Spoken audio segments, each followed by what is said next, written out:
Aujourd'hui, c'est une première mondiale qui va avoir lieu, l'Arkea Ultimate Challenge. Et pour le premier tour du monde en solitaire à bord de ces immenses bateaux, parfois hauts comme des immeubles de 10 étages et longs de 30 mètres, des géants des mers qui s'élanceront à 13h30 depuis Brest. 6 marins y participent, des navigateurs qui comptent bien battre le record du monde. Le reportage de l'envoyé spécial d'Europe 1, Martin Lange. 42 jours, 16 heures, 40 minutes, c'est la marque établie par François Gabard il y a maintenant 6 ans. Depuis, les bateaux ont évolué, ils sont beaucoup plus rapides.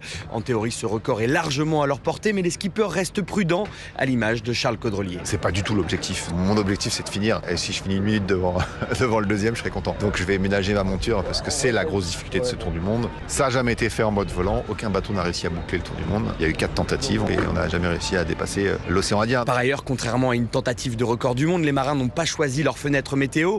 La date de départ a été fixée par l'organisateur. Mais coup de chance, au départ, les conditions sont plutôt favorables, si l'on en croit Cyril Duchesne, météorologue de la course. Ça peut tomber, c'est vraiment la question à se poser, mais c'est très difficile de le savoir. On peut pas, parce que les conditions météo sont tellement variables. Ce sont des très belles conditions de départ, donc c'est bien engagé, comme on dit, mais impossible encore à dire si le record pourrait être battu. C'est la suite qui pourrait compliquer la quête de record avec une zone sans vent annoncée juste avant l'équateur.